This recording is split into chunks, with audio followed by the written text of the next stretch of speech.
Hello my dear student, so welcome in today's class. You know we are in chapter electrostatics और हम कई सारी चीजें पढ़ चुके हैं. आज का जो टॉपिक रहेगा that will be electric dipole. आज हम इलेक्ट्रिक डाइपोल के अबाउट पढ़ेंगे. So my dear student, electric dipole basically क्या होता है? इलेक्ट्रिक डाइपोल में क्या रहेगा, आपके पास में दो चार्ज हैं, एक माइनस क्यू है, दूसरा प्लस क्यू है. What does it mean?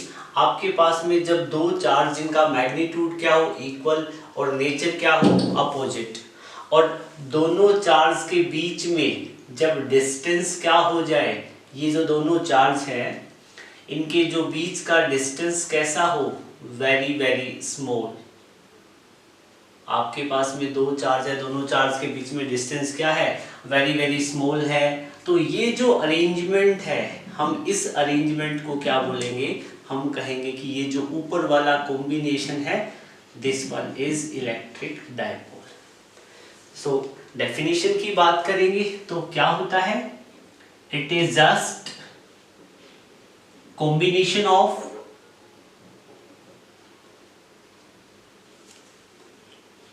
To charge. ये टू चार्ज का कॉम्बिनेशन है, दोनों चार्ज इक्वल इन मैग्नीट्यूड, दोनों देखो क्यू और क्यू चार्ज है, of two charge equal in magnitude,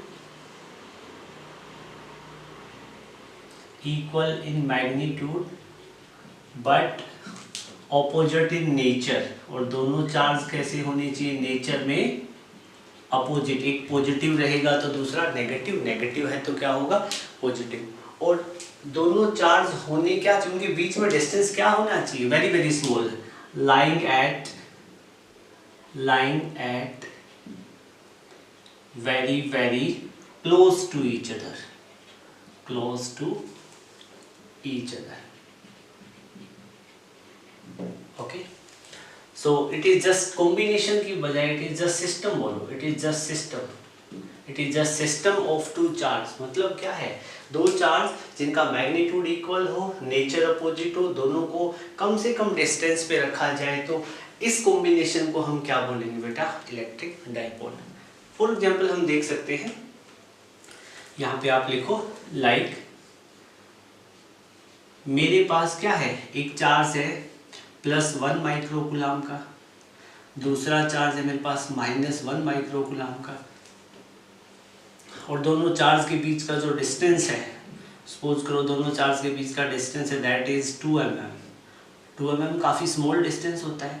तो ये जो अरेंजमेंट रहेगा, ये अरेंजमेंट क्या है, again this is electric dipole. ठीक है ना, इलेक्ट्रिक डाइपोल में इक्वल चार्ज होंगे मैग्नीट्यूड में, और नेचर क्या रहेगा, अपोजिट, और डिस्टेंस क्या होगी, वेरी वेरी स्मॉल. ऐसे कॉम्बिनेशन को हम बोलेंगे इलेक्ट्रिक डाइपोल. फिर बेटा क्या है, हमारे पास एक और टर्म आती है that is electric dipole moment. Electric dipole moment, इस टर्म का काफी यूज होगा पूरी फिजिक्स में, इलेक्ट्रोस्टैटिक्स में स्पेशली. इलेक्ट्रिक डाइपोल मोमेंट को स्मॉल p से रिप्रेजेंट करेंगे, एक वेक्टर क्वांटिटी है, इसके एक पर्टिकुलर डायरेक्शन भी होती है. तो इलेक्ट्रिक डाइपोल मोमेंट क्या होती है बेटा, ये क्या कहते हैं कि इलेक्ट्रिक डाइपोल मोमेंट होती है P से रिप्रेजेंट करेंगे. किससे रिप्रेजेंट करेंगे, P से. देखो इलेक्ट्रिक डाइपोल मोमेंट है, ये डाइपोल मोमेंट से ही निकला है ना कहीं इलेक्ट्रिक डाइपोल से निकला है. तो इलेक्ट्रिक डाइपोल मोमेंट है, ये जो फिजिकल क्वांटिटी है, हम इसका मैग्नीट्यूड और डायरेक्शन मेजर कर सकते हैं. तो ये जो फिजिकल क्वांटिटी होती है बेसिकली प्रोडक्ट होती है किसकी, एक तो होती है चार्ज की. कौन सा चार्ज, जो इलेक्ट्रिक डाइपोल में होता है. ठीक है, उसके मैग्नीट्यूड की, यहाँ पे चार्ज का क्या रहेगा, मैग्नीट्यूड रहेगा. और क्या होगा, दोनों चार्ज के बीच में जितना डिस्टेंस होता है. ठीक है ना. फॉर एग्जांपल हम यहाँ पे एक और सिचुएशन ड्रॉ करते हैं. मेरे पास एक तो चार्ज क्या है, +q, दूसरा चार्ज क्या है, -q, और दोनों चार्ज के बीच में आपको पता है स्मॉल डिस्टेंस होता है. फॉर इंस्टांस मैं क्या है, दोनों के बीच में डिस्टेंस कितना ले लेता हूँ, 12. ठीक है ना. ये जो 12 है, 12 क्या है, distance between both charge. Both charges के बीच का डिस्टेंस है और ये क्या होता है, वेरी वेरी स्मॉल होता है, ठीक है। और इस 12 डिस्टेंस को हम एक और नाम देते हैं, इसको हम यूं भी कह देते हैं कि this one is a dipole length, ये डाइपोल का लेंथ होता है, ठीक है। बेटा एक बात बताओ, दोनों चार्ज जब कुछ डिस्टेंस पे हो तो ये पूरा कॉम्बिनेशन क्या होता है, हमने यहाँ पे देखा इलेक्ट्रिक डाइपोल होता है, ये पूरा डाइपोल है तो ये डाइपोल की क्या होगी, लेंथ। तो हम क्या है 12 को हम क्या बोल देते हैं, डाइपोल लेंथ भी बोल देते हैं। You are getting my point. तो इलेक्ट्रिक डाइपोल मोमेंट जो होता है वो क्या होता है, इलेक्ट्रिक डाइपोल में से दोनों में से किसी भी एक चार्ज का मैग्नीट्यूड ले लो और उसको डाइपोल लेंथ से क्या कर दो, मल्टीप्लाई कर दो, तो इन दोनों का जो प्रोडक्ट है वो आपको जो फिजिकल क्वांटिटी देगा वो ही क्या रहेगा, इलेक्ट्रिक डाइपोल मोमेंट। सो इसको डिफाइन करेंगे हम, लिखो electric dipole moment, electric dipole moment is product of magnitude of either charge of electric dipole, dipole के इलेक्ट्रिक डाइपोल का कोई भी एक चार्ज ले लो, either charge of electric dipole and dipole length बेटा बिल्कुल ही सिंपल है, ठीक है। इलेक्ट्रिक डाइपोल मोमेंट क्या होता है, P से रिप्रेजेंट करेंगे, क्या होता है, इलेक्ट्रिक डाइपोल में दो में से कोई भी एक चार्ज का मैग्नीट्यूड ले लो, देखो यहाँ पे चार्ज Q है, यहाँ पे चार्ज कितना है, Q है, ठीक है। दोनों के मैग्नीट्यूड की बात करेंगे, नेचर नहीं देखेंगे, इसको हम क्या करेंगे, डाइपोल की लेंथ से मल्टीप्लाई कर देंगे, जितना डिस्टेंस दोनों चार्ज के बीच में होता है उससे मल्टीप्लाई कर देंगे तो हमें क्या मिल जाएगा, हमें मिल जाएगा electric dipole moment. You are getting my point. अब ये क्या कहता है कि इलेक्ट्रिक डाइपोल मोमेंट की डायरेक्शन क्या रहेगी, आपको बताया है इलेक्ट्रिक डाइपोल मोमेंट क्या है, वेक्टर क्वांटिटी, तो आप यहाँ पे लिखो, बात आती है स्केलर या vector quantity, it is vector quantity. कैसी क्वांटिटी होती है बेटा, ये वेक्टर क्वांटिटी होती है इलेक्ट्रिक डाइपोल मोमेंट। और इसकी डायरेक्शन क्या होगी, डायरेक्शन कई बार यूज करेंगे हम, direction of electric dipole moment P vector. तो इसकी जो डायरेक्शन हम क्या दिखाएंगे, इलेक्ट्रिक डाइपोल मोमेंट की डायरेक्शन होती है बेटा negative charge to positive, negative charge to positive charge, negative charge से पॉजिटिव चार्ज की तरफ क्या रहेगी डायरेक्शन, मतलब क्या है, नेगेटिव चार्ज से क्या है, यहाँ पे पॉजिटिव चार्ज है तो ये वाली डायरेक्शन रहेगी डाइपोल मोमेंट की, नेगेटिव से पॉजिटिव और P vector. You are getting my point. अब इस वाले केस में मैं बात करूं, यहाँ पॉजिटिव चार्ज, यहाँ नेगेटिव चार्ज, तो डाइपोल मोमेंट की जो डायरेक्शन बनेगी वो कहाँ बनेगी, फ्रॉम राइट टू लेफ्ट, ये डायरेक्शन किसकी रहेगी, डाइपोल मोमेंट की, ओके। इस वाले केस की बात करूं, यहाँ +1 माइक्रोकूलम या -1 माइक्रोकूलम, तो यहाँ डाइपोल मोमेंट की डायरेक्शन क्या बनेगी, again right to left P vector, मतलब P वेक्टर की डायरेक्शन क्या रहेगी, डाइपोल मोमेंट की डायरेक्शन रहेगी अलोंग नेगेटिव एक्स एक्सिस, या यूं कह दो कि along from right to left, okay. Electric dipole moment के अबाउट में हमने ये स्टडी कर लिया। फिर बात आती है बेटा, मैं आपसे पूछता हूँ SI यूनिट क्या है, डाइपोल मोमेंट की SI यूनिट क्या है, SI unit of electric dipole moment P vector से हम रिप्रेजेंट करेंगे। तो P वेक्टर का फॉर्मूला क्या रहता है, आपको पता है, Q into 2A, simply magnitude की टर्म में लिखेंगे।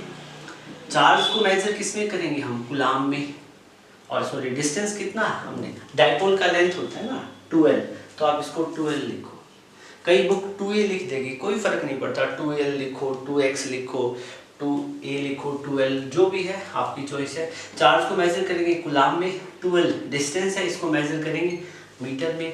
तो SI यूनिट क्या है, डाइपोल मोमेंट की जो SI यूनिट रहेगी that will be coulomb metre, ठीक है। आपसे इनकेस पूछ ले कि CGS यूनिट क्या रहेगी, तो आप बता सकते हो CGS unit of dipole moment क्या रहेगी, आप बताओ, डाइपोल मोमेंट की CGS यूनिट देखो P का फॉर्मूला क्या होता है, Q इंटू टू है। चार्ज को मेजर किस में करेंगे, स्टेट कूलाम में। क्या होती है CGS unit, state coulomb, state coulomb. और लेंथ को मेजर किस में करेंगे सीजीएस सिस्टम में, सेंटीमीटर में। तो यूनिट क्या बन जाएगी, स्टेट कूलाम सेंटीमीटर। क्या हो जाएगी, स्टेट कूलाम। इसको ऐसे लिख लो, स्टेट के साथ में बड़ा सा सी लिखो, स्टेट कूलाम सेंटीमीटर। ठीक है, so it is about the CGS unit of electric dipole moment. फिर आपसे ये भी पूछा जा सकता है कि आप डायमेंशन बताओ डाइपोल मोमेंट के। डायमेंशन क्या रहेंगे, डायमेंशन निकाल सकते हो ना बेटा, dimension of P vector expert हो चुके होंगे ना, 11th क्लास में एक ही काम होता है हमें डायमेंशन निकालने का, Q इंटू 12 होता है।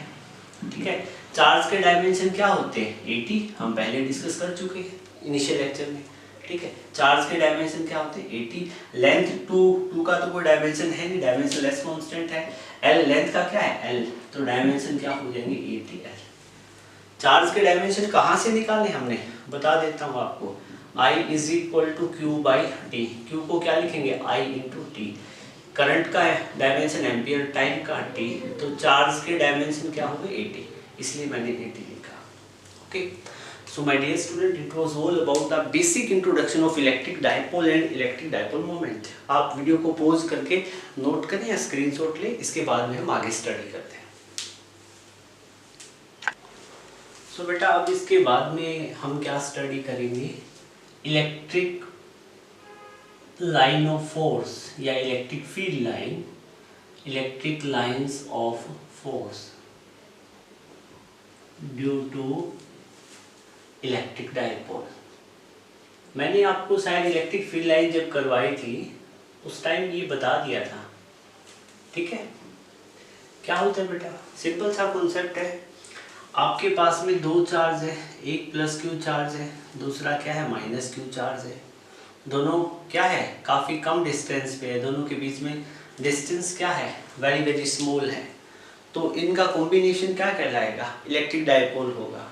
अब इलेक्ट्रिक डाइपोल है तो हमें क्या करना है, इनके कारण इलेक्ट्रिक फील्ड लाइन ड्रॉ करनी है। वेरी सिंपल, आपको पता है पॉजिटिव चार्ज से इलेक्ट्रिक फील्ड लाइन क्या है, बाहर की तरफ निकलेगी। आप दिखाओ इलेक्ट्रिक फील्ड लाइन कहाँ निकलेगी, बाहर की तरफ। और नेगेटिव चार्ज में इलेक्ट्रिक फील्ड लाइन क्या है, अंदर की तरफ ऐसे एंटर करते हैं ना, ऐसे दिखाते हुए, ध्यान है ना आपको। ओके, सो पॉजिटिव चार्ज से इलेक्ट्रिक फील्ड लाइन बाहर की तरफ निकलेगी, नेगेटिव में आएगी। ठीक है, ऐसे क्या है, इलेक्ट्रिक फील्ड लाइन ऐसे ड्रॉ कर दो। तो इलेक्ट्रिक डाइपोल के कारण इलेक्ट्रिक फील्ड लाइन क्या है, आप ऐसे ड्रॉ कर दोगे। और इन दोनों अपोजिट चार्ज के बीच में यहाँ पे इलेक्ट्रिक फील्ड काफ़ी स्ट्रॉन्ग होता है। क्या होता है, इलेक्ट्रिक फील्ड स्ट्रॉन्ग होता है। You are getting my point. ये तो आपने क्या किया, इलेक्ट्रिक फील्ड लाइन ड्रॉ कर दी इलेक्ट्रिक डाइपोल के कारण। बाई चांस आपके एग्जाम में आ जाए, पूछ ले 1 मार्क्स में कि ड्रॉ करके दिखाओ, तो आप ये कर दोगे। फिर बेटा एक बात आती है, कोई आपसे पूछे, ठीक है, मतलब इलेक्ट्रिक डाइपोल प्रैक्टिकल लाइफ में कहाँ है, इलेक्ट्रिक डाइपोल इन प्रैक्टिकल लाइफ। प्रैक्टिकल लाइफ में हम क्यों स्टडी कर रहे हैं, क्या जरूरत पड़ गई इलेक्ट्रिक डाइपोल को स्टडी करने की, तो क्या है, इसको हम थोड़ा सा डिस्कस करेंगे, ज़्यादा डिटेल में नहीं करेंगे। क्या होता है बेटा, जैसे आपको पता है ये कोई एक एटम है, ठीक है, एटम के सेंटर में कैसा चार्ज होता है, पॉजिटिव चार्ज होता है। ठीक है, और उसके सराउंडिंग में कैसा चार्ज होता है बेटा, नेगेटिव चार्ज होता है। You are getting my point. Okay, so मैं आपसे पूछूं कि पॉजिटिव चार्ज का सेंटर कहाँ है, जो मैंने रेड कलर से दिखाया है। ये देखो, एटम की शेप ऑलमोस्ट स्फेरिकल शेप होती है, तो इस पॉजिटिव चार्ज का सेंटर यहाँ बनेगा, और ये नेगेटिव चार्ज आपको पता है न्यूक्लियस के चारों ओर क्या है, स्कैटर होता है, स्प्रेड होता है। इसका भी ज्योमेट्रिकल सेंटर कहाँ आएगा, यहीं पे आ जाता है। नेगेटिव चार्ज का सेंटर भी मैं इसी से दिखा देता हूँ। तो इस वाले केस में मतलब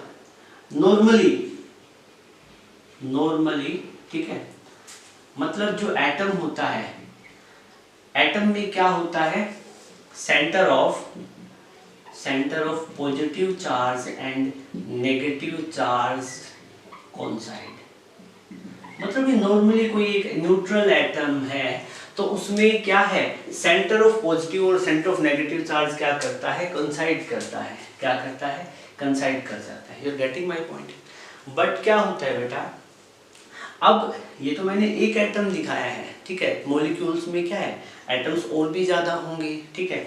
अब आपने क्या किया, इसी एटम पे आप इलेक्ट्रिक फील्ड सब्जेक्ट कर देते हो, अप्लाई कर देते हो इस पे इलेक्ट्रिक फील्ड, तो क्या होगा, मान लीजिएगा आपके पास में ये एटम था, ठीक है। हम क्या करते हैं, जैसे बहुत ज़्यादा पॉजिटिव और नेगेटिव बनाने की बजाय मैं एक एटम में पॉजिटिव और नेगेटिव चार्ज बना दूं तो चलेगा ना, ठीक है। जैसे फॉर एग्जांपल भाई मेरे पास में एक एटम ये है, दूसरा एटम ये है, तीसरा एटम ये है, चौथा एटम ये है, 4 एटम है, ठीक है। पहले क्या थे, एक ही जगह पे पॉजिटिव और नेगेटिव चार्ज थे, पॉजिटिव और नेगेटिव चार्ज एक ही जगह थे। अब एक दूसरे के ऊपर नीचे तो बना नहीं सकता, फिर कंफ्यूजन हो जाएगी, नेगेटिव चार्ज तो दिखेगा ही नहीं, ठीक है। ये क्या थी, नॉर्मल सिचुएशन थी इनिशियली। फिर मैं क्या करता हूं, अगले केस में मैं इन्हीं एटम पे इलेक्ट्रिक फील्ड अप्लाई कर देता हूं। तो एक बात बताओ बेटा, ये मैंने रेड कलर से क्या दिखा दिया, इलेक्ट्रिक फील्ड। क्या दिखा दिया, इलेक्ट्रिक फील्ड। इलेक्ट्रिक फील्ड को हम इलेक्ट्रिक फील्ड लाइन से रिप्रेजेंट करेंगे ना बेटा, तो यहां से electric field line originate from positive charge and terminate at negative charge, ऐसी कोई सिचुएशन बन जाएगी, ठीक है। अब ये वाले जो एटम थे इनको मैं इलेक्ट्रिक फील्ड में लाके रखूंगा या यहीं पे इलेक्ट्रिक फील्ड में लगा दूंगा, तो इनका ओरिएंटेशन कैसा होगा, तो बेटा देखो इनका ओरिएंटेशन कुछ इस तरीके से हो जाएगा। ये चारों एटम कुछ इस तरह से दिखेंगे आपको, मतलब इलेक्ट्रिक फील्ड के पॉजिटिव की तरफ एटम का क्या है, नेगेटिव वाला चार्ज आ जाएगा। कौन सा चार्ज आ जाएगा, नेगेटिव वाला। और क्या होगा, इलेक्ट्रिक फील्ड के नेगेटिव की तरफ एटम का कौन सा हिस्सा हो जाएगा, पॉजिटिव वाला। You are getting my point, ठीक है। मतलब क्या है, इन एटम के ऊपर इलेक्ट्रिक फील्ड लगने से इनका नेगेटिव और पॉजिटिव चार्ज क्या हो गया, अलग अलग हो गया। मतलब अलग अलग होने का मतलब नेगेटिव और पॉजिटिव चार्ज के बीच में थोड़ा सा डिस्टेंस आ गया, ठीक है। और जब दो, अब एक बात बताओ, कोई भी एटम होता है उसमें जितना पॉजिटिव चार्ज है उतना ही क्या है, नेगेटिव। मतलब क्या है, हम यहाँ पे देखो डाइपोल में क्या होता है, जितना पॉजिटिव चार्ज होता है उतना ही क्या होता है, नेगेटिव। तो इस एटम में जितना नेगेटिव उतना ही पॉजिटिव, और इलेक्ट्रिक फील्ड लगाने से इनके बीच में क्या हो गया, थोड़ा सा डिस्टेंस भी आ गया।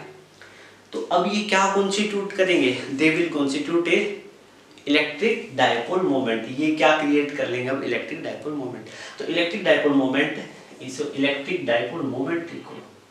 तो इलेक्ट्रिक डाइपोल मोमेंट आगे इस तरह से क्या है, सिनेरियो या गेम में आने वाला है, ठीक है। You are getting my point, okay. So बस इतना ही बताना था, और ज़्यादा डिटेल में भी आपको लिखने की रिक्वायरमेंट नहीं है। आप ये डायग्राम ड्रॉ करो, ठीक है, फिर हम आगे स्टडी करते हैं। अब यहाँ पे आप लिखना चाहो तो लिख लो, यहाँ पे, यहाँ स्पेस तो कम है, लिख लो ऑन, ब्लैक कलर से लिख लेते हैं अलग से, on applying electric field on atoms, they constitutes a net electric dipole moment।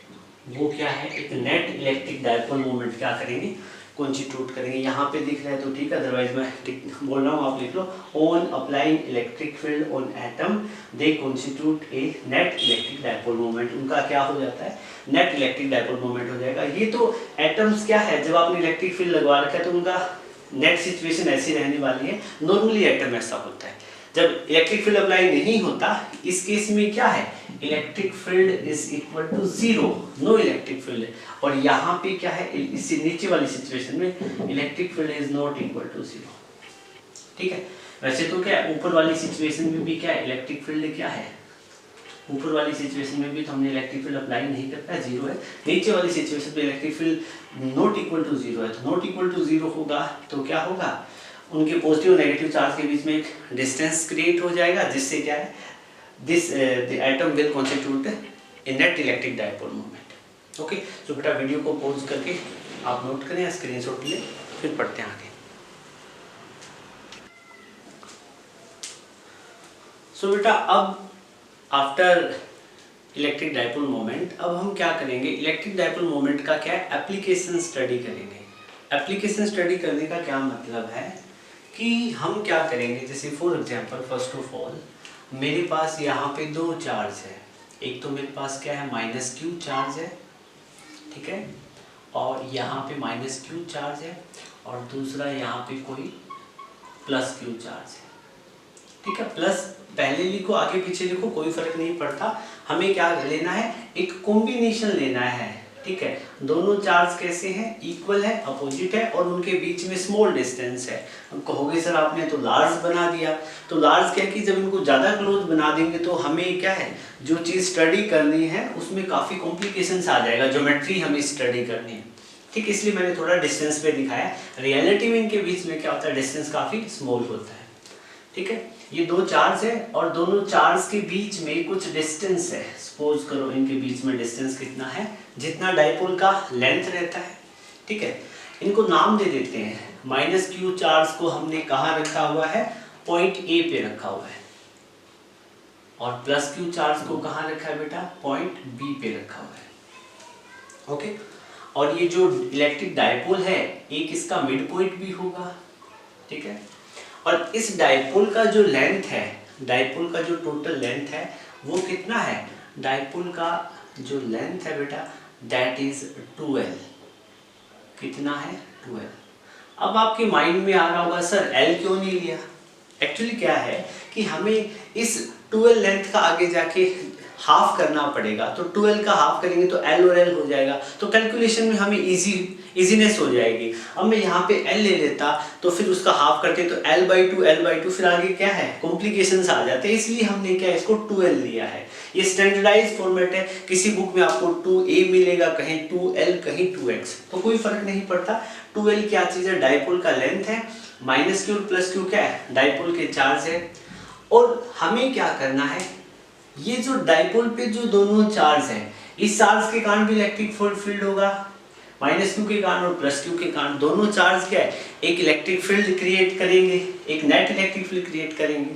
तो हमें क्या करना है बेटा, ये जो दोनों चार्ज को जो लाइन कनेक्ट कर रही है, इसी लाइन को मैं ऐसे एक्सटेंड कर दूं, ठीक है, ये लाइन आगे तक जाएगी, ये पूरी लाइन, मतलब दोनों चार्ज को जो ज्वाइन करने वाली लाइन है उसी लाइन को हम एक्सटेंड कर देते हैं, तो हम इस लाइन को क्या नाम देते हैं, हम पहले पढ़ चुके हैं, that is axial line.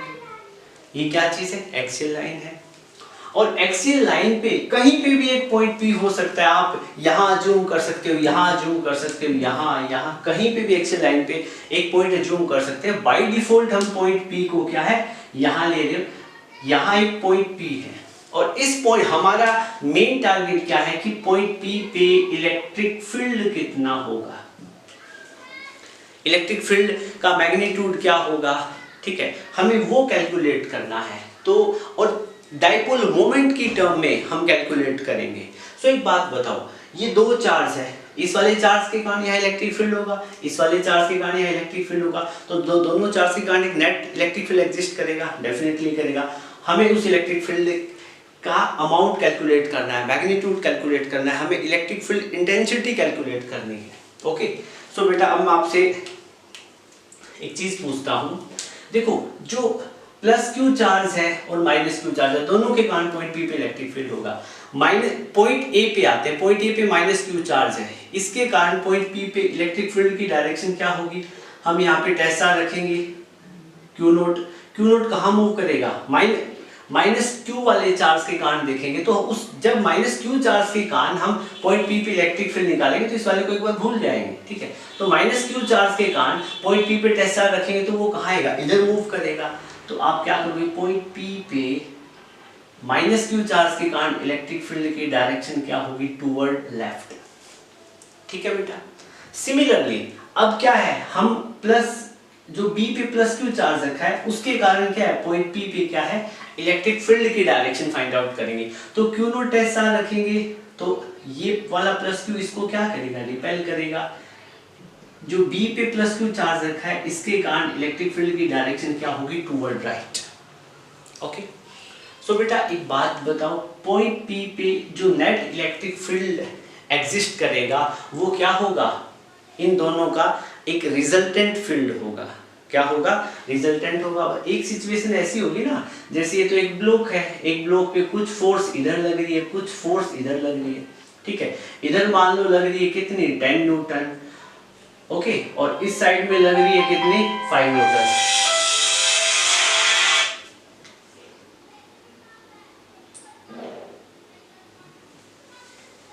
Okay, so बेटा क्या है कि इस ब्लॉक पे यहाँ पे -10 न्यूटन फोर्स लग रही थी, यहाँ पे 15 न्यूटन लग रही थी। तो नेट फोर्स कहाँ लगेगी, जहाँ ज्यादा फोर्स होगी तो नेट फोर्स, जो नेट फोर्स है वो कहाँ लगेगी, इस डायरेक्शन में लगेगी। कितनी लगेगी नेट फोर्स निकालने के लिए, इस वाली फोर्स को मैं F1 का नाम दूं, इसको F2 का, तो नेट फोर्स कितनी लगेगी, F2 - F1, 15 - 10 कितनी, 5 न्यूटन। 5 न्यूटन फोर्स कहाँ लगेगी, टूवर्ड क्या लिखोगे, टूवर्ड राइट लगेगी। ओके, या along the positive X axis या along the I cap direction लगेगी, कुछ भी लिख सकते हो, ठीक है।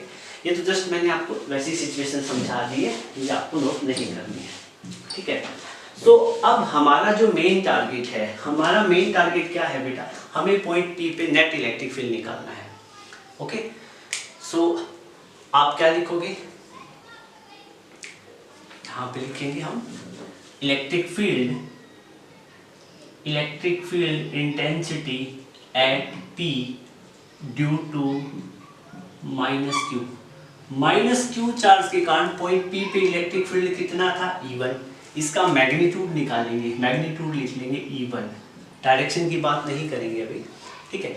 E1 का जो मैग्नीट्यूड आएगा, पॉइंट -Q चार्ज के कारण पॉइंट P पे इलेक्ट्रिक फील्ड कितना आएगा, -Q चार्ज के कारण पॉइंट P पे, तो क्या करते हैं हम, K को मल्टीप्लाई करते हैं इस चार्ज के मैग्नीट्यूड से, KQ अपॉन में पॉइंट P और यहाँ जो डिस्टेंस है। अब एक बात बताओ, इन दोनों के बीच में डिस्टेंस कितनी है। आप एक काम करो, जो डायपोल का जो मिड पॉइंट है और जिस पॉइंट पे हमें इलेक्ट्रिक फील्ड फाइंड आउट करना है, उसके डिस्टेंस को हम क्या ले लेंगे, R। क्या ले लेंगे, R, ठीक है। ये कुछ छोटी छोटी बातें हैं, वो आप यहाँ पे लिख सकते हो। जैसे आप यहाँ पे लिख सकते हो AB क्या चीज है, इलेक्ट्रिक डायपोल।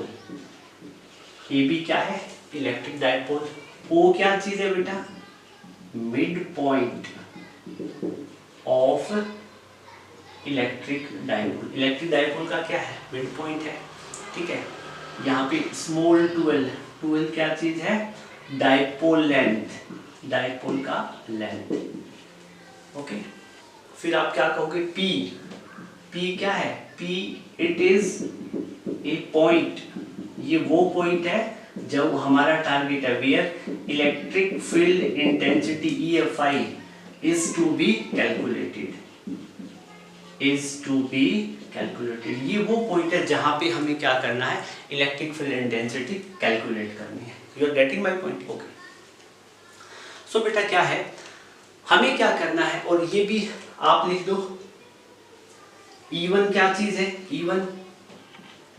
E1 क्या चीज है, electric field due to -Q charge, और E2 क्या चीज है, electric field due to +Q charge, ठीक है।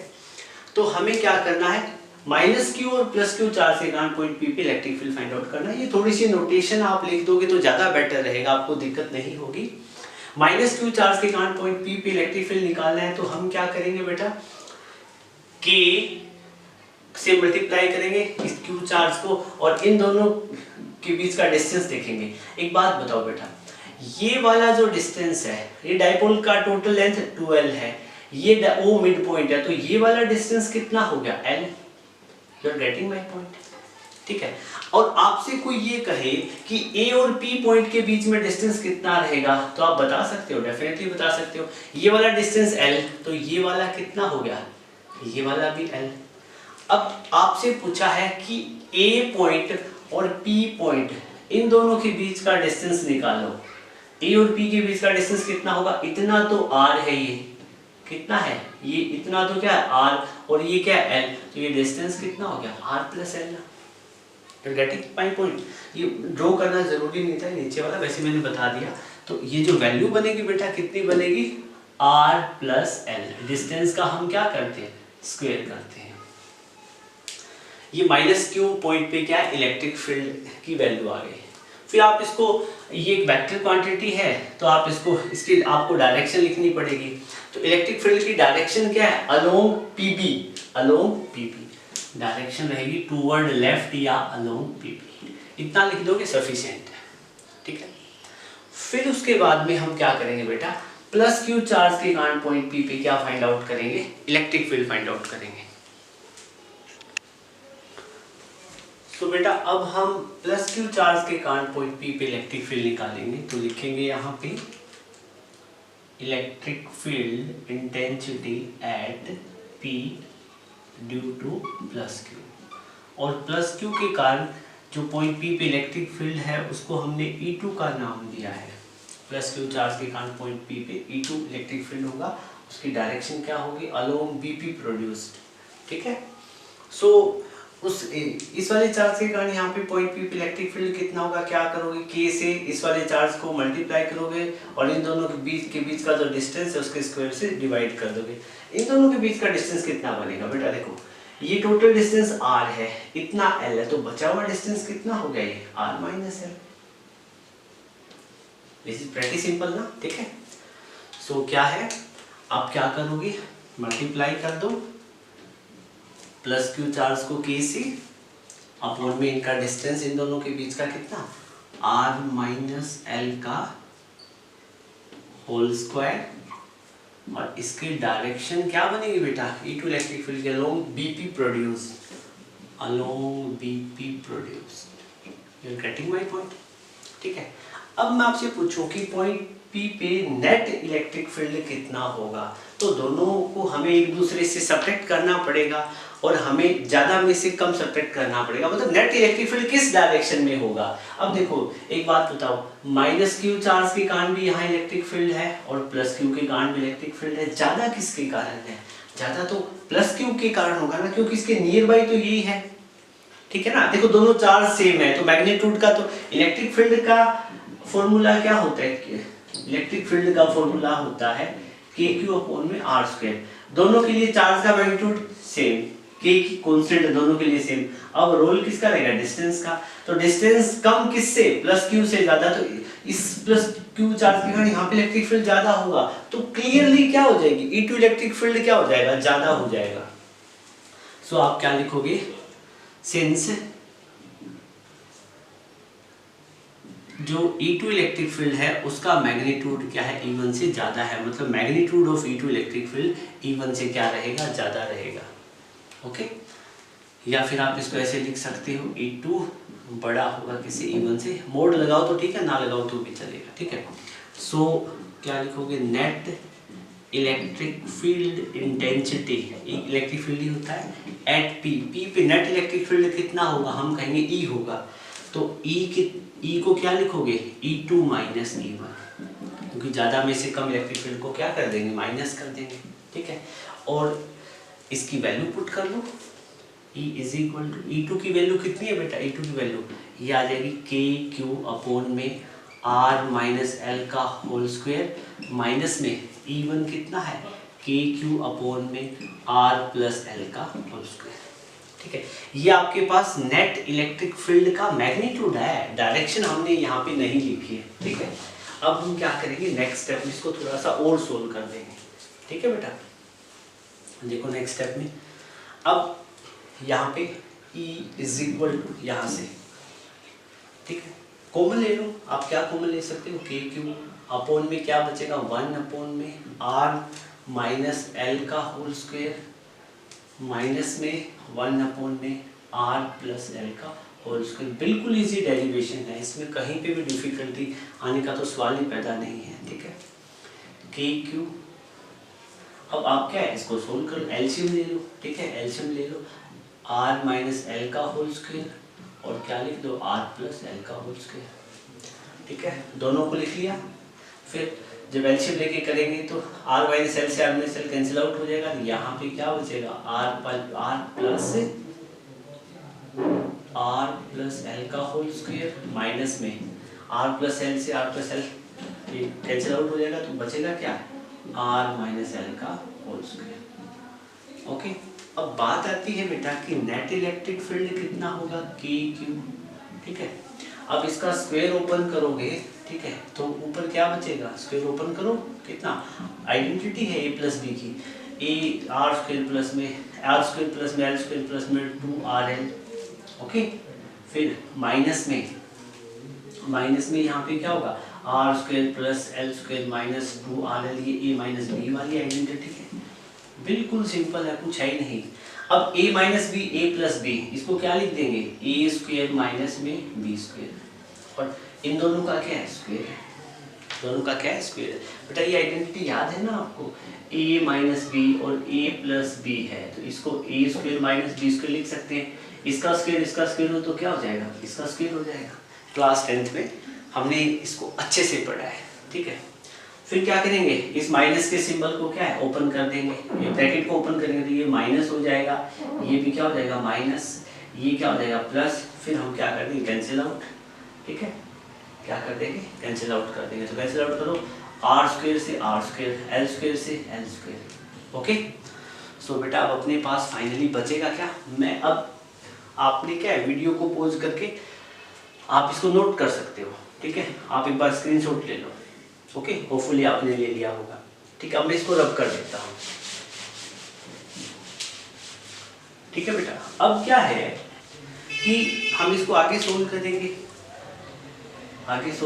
तो क्या बचेगा अपने पास में, E is equal to K Q, ऊपर 2RL कितना बना 4RL, अपोन में कितना बचा, R square minus L square उसका होल स्क्वायर। ठीक है बेटा, अब हम क्या करेंगे, E is equal to K Q, इसको 4RL को मैं ऐसे लिख सकता हूँ 2R इंटू 2L, ऐसे लिख सकते हैं, अपोन में क्या हो जाएगा, R square minus L square का होल स्क्वायर।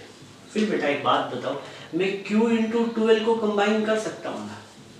ठीक है, क्योंकि Q इंटू 2L को कंबाइन करूंगा तो मेरे को बेनिफिट क्या होगा, आपको पता है कि Q इंटू 2L, याद करो dipole moment P, dipole moment क्या था, Q इंटू 2L था ना बेटा, तो Q इंटू 2L को हम क्या बोल सकते हैं, डाइपोल मोमेंट, तो Q इंटू 2L को मैं लिख दूंगा P डाइपोल मोमेंट, इंटू क्या आ जाएगा 2R, अपोन में हो जाएगा R square minus L square का होल स्क्वायर।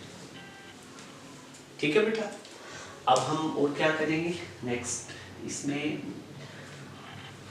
के को क्या लिख सकते हो आप, के इलेक्ट्रोस्टैटिक कांस्टेंट है, 1 अपॉन में 4 पाई एप्सिलॉन लिख सकते हैं, तो आप इसको लिखना चाहो तो आगे कितना लिख दोगे, 1 अपॉन में 4 पाई एप्सिलॉन, तो के को लिखेंगे 1 अपॉन में 4 पाई एप्सिलॉन नॉट, पी को पी ही लिख दो। ठीक है, 2R को 2R लिख देंगे। ठीक है, ये हो जाएगा R square minus L square, ये 1 को काट दो, कोई फर्क नहीं पड़ेगा। ठीक है, सो ये आपके पास में क्या आ गया बेटा, ये आपके पास इलेक्ट्रिक फील्ड की वैल्यू आ गई। क्या आ गई आपके पास में, इन दोनों चार्ज के कारण पॉइंट पी पे इलेक्ट्रिक फील्ड की जो वैल्यू है, मैग्नीट्यूड है, वो इतना आया है। ठीक है, आप वीडियो को पॉज करके नोट करें, फिर आगे लिखते हैं। सो बेटा अब इसके बाद में देखो, ठीक है, आपको पता है इसको हम और क्या लिख सकते हैं, एक ये आप इसको वेक्टर फॉर्म में भी लिख सकते हो ना। ठीक है, इलेक्ट्रिक फील्ड को वेक्टर फॉर्म में लिखेंगे तो इसके ऊपर वेक्टर लगा दो, इलेक्ट्रिक फील्ड की वेक्टर क्वांटिटी होती है, बिल्कुल। ठीक है, तो अब यहाँ पे P into 2R 4 pi epsilon not R square minus L square.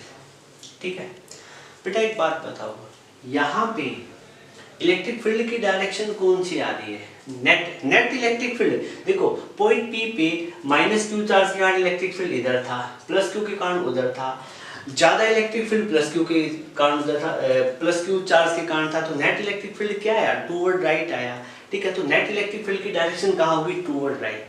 You are getting my point. फिर दूसरा मैं आपसे पूछूं कि ये जो डाइपोल मोमेंट है डाइपोल मोमेंट की डायरेक्शन कौन सी होगी? तो डाइपोल मोमेंट की डायरेक्शन क्या होती है? नेगेटिव से पॉजिटिव। तो इस वाले केस में आप क्या देखोगे? डाइपोल मोमेंट की भी यही डायरेक्शन है और इलेक्ट्रिक फील्ड की भी यही डायरेक्शन है, नेट इलेक्ट्रिक फील्ड की। देखो ये क्या चीज है? Dipole moment. इस अबव सिचुएशन में डाइपोल मोमेंट की भी डायरेक्शन कौन सी है? नेगेटिव से पॉजिटिव, नेगेटिव चार्ज इधर है पॉजिटिव, ये वाली होगी। और नेट इलेक्ट्रिक फील्ड कहाँ है? वो भी है, सेम डायरेक्शन है दोनों की डायरेक्शन क्या बन रही है? सेम। ठीक है, तो आप क्या है इसके ऊपर क्या है, P के ऊपर भी क्या लिख सकते हो? वेक्टर लगा सकते हो। P के ऊपर भी क्या लगा सकते हो? वेक्टर लगा दोगे। इसका मतलब क्या है? What does it mean? It mean electric field and dipole moment dm, dipole moment have same direction, बात समझ में आ रही है? ठीक है, अच्छे से। ठीक है, या फिर आप इसको ऐसे भी लिख सकते हो। ठीक है, इलेक्ट्रिक फील्ड को P इंटू 2r लिख के अपॉन में 4 pi epsilon not r² minus l²। Electric field की डायरेक्शन बताओगे तो डायरेक्शन क्या बनी? Along BP. क्या बनी? Along BP. तो भी ठीक है, अलोंग बीपी। देखो वेक्टर क्वांटिटी से आपको कंफ्यूज होने की जरूरत नहीं है, जस्ट आपको ये बताता है कि बस डायरेक्शन क्या है वो बता दो, बाकी और कुछ नहीं है। ठीक है ना, वेक्टर का कोई खास इतना रोल नहीं होता है। ठीक है, आपको डायरेक्शन में स्पेसिफाई करनी होती है। अब बेटा क्या है, अब हम कुछ स्पेशल केसेस डिस्कस करेंगे। ठीक है, स्पेशल केस एक्सियल लाइन पे एक इलेक्ट्रिक डाइपोल के कारण पॉइंट P पे इलेक्ट्रिक फील्ड कितना होता है? नेट इलेक्ट्रिक फील्ड कितना होता है बेटा? कितना होता है? मैग्नीट्यूड की टर्म में बात करेंगे 2pr अपॉन में 4 pi epsilon not r² minus l² का होल स्क्वायर। इतना होता है कि नहीं? बिल्कुल होता है। ठीक है, अब हम स्पेशल केस क्या बात करेंगे? स्पेशल केस के बारे में क्या डिस्कस करेंगे? If point P is very far away. मतलब क्या है? पॉइंट P यहां ना हो कि यहां कहीं बहुत दूर चला जाए। पॉइंट P क्या है? बहुत ज्यादा दूर चला जाए। तो पॉइंट P की डिस्टेंस कौन सी है डाइपोल से? r वाली। तो उस केस में डिस्टेंस r है, वो डाइपोल की लेंथ के कंपैरेटिवली कितना हो जाएगा? बहुत बड़ा हो जाएगा। You are getting my point? मतलब पॉइंट P जितना दूर जाएगा तो डाइपोल के मिड पॉइंट से उसका डिस्टेंस r क्या है? इंक्रीज करता जाएगा। तो r की वैल्यू l के मुकाबले क्या है? बहुत छोटी हो जाएगी। सो हम क्या करें फिर? ये इलेक्ट्रिक, तो देन क्या होगा? Net electric field. ये E क्या है? पॉइंट P पे नेट इलेक्ट्रिक फील्ड है, इस चीज का ध्यान रखना। पॉइंट ये जो E क्या है, ये आता है net electric field. Net electric field मैंने यहाँ पे बताया भी था शायद आपको, नेट इलेक्ट्रिक फील्ड। ओके, सो उस केस में क्या होगा? R डिस्टेंस बहुत बड़ा हो जाएगा L के मुकाबले, तो हम क्या करेंगे? L can be neglected. L को क्या कर देंगे? नेग्लेक्ट। R बहुत बड़ा हो जाएगा L से, तो बस सी बात है R का स्क्वायर क्या हो जाएगा? L² से भी बड़ा हो जाएगा। तो इस केस में हम जो L है ना, L हो L² हो, इनको क्या कर देंगे? नेग्लेक्ट कर देंगे। ठीक है, सो इसी कंडीशन में हम क्या करेंगे? 2pr, r तो लिखेंगे, r को तो नेग्लेक्ट नहीं करेंगे बेटा, अपॉन में 4 पाई एप्सिलॉन नॉट। यहाँ क्या हो जाएगा? r² माइनस में l² छोड़ देंगे, भूल जाएंगे था या नहीं। ठीक है, l² को नेग्लेक्ट कर दिया तो क्या है? r² और उसका क्या है? स्क्वायर बच गया। सो फाइनली जो वैल्यू आपको मिलेगी वो मिलेगी 2p अपॉन में 4 पाई एप्सिलॉन नॉट r⁴। अब एक बात बताओ, r से मैं r⁴ को कैंसिल आउट करूंगा, पावर कितनी है? 3। तो जो आपका जो नेट इलेक्ट्रिक फील्ड रहेगा वो कितना होगा बेटा? 2p अपॉन में 4 पाई एप्सिलॉन नॉट r³। ठीक है, स्पेशल केस आपको ये स्टडी करना है, पॉइंट P बहुत दूर हो जाए। दूसरा, आप इस वाले केस में इलेक्ट्रिक फील्ड और डाइपोल मोमेंट की डायरेक्शन क्या आने वाली है? दोनों की डायरेक्शन क्या रहेगी? सेम रहेगी। ओके, सो बेटा it was all about electric dipole on electric field intensity due to electric dipole on its axial line at any point P. आप इसको वीडियो को पॉज करके स्पेशल केस वगैरह डिस्कस करें, फिर आगे स्टडी करते हैं। सो फाइनली स्टूडेंट, आज का टॉपिक उम्मीद करता हूँ आपने एंजॉय किया होगा। आज का टॉपिक बेहद इंपॉर्टेंट था इलेक्ट्रिक डाइपोल के अबाउट में, ठीक है। आपको वीडियो अच्छा लगे तो आप ज़रूर इसको लाइक करना और अपने फ्रेंड सर्कल में इसको क्या आपको शेयर करना है। सो माय डियर स्टूडेंट, मैं आपसे एक और आपसे रिक्वेस्ट करता हूँ कि आपके पास में अब बहुत ज़्यादा टाइम है लॉकडाउन के पीरियड में, आप इस टाइम का पूरा बेनिफिट उठाएं। आपके पास कोई रेफरेंस बुक है, एनसीईआरटी बुक है, कोई भी बुक है, आप उनकी न्यूमेरिकल प्रैक्टिस करें, उन पे जो कॉन्सेप्चुअल क्वेश्चन गिवन है उनको सोल्व करने की कोशिश करें। किसी प्रकार की डिफ़िकल्टी आप फेस करते हो, आप मेरे पास कमेंट सेक्शन में जाके आप अपनी क्या डाउट वगैरह भेज सकते हो। कोशिश करूँगा मैं जल्दी सोल्व करके उनको क्या आपके पास भेजूँ। ओके, सो नेक्स्ट वीडियो में एक नए टॉपिक के साथ मिलेंगे। Thank you, have a good day.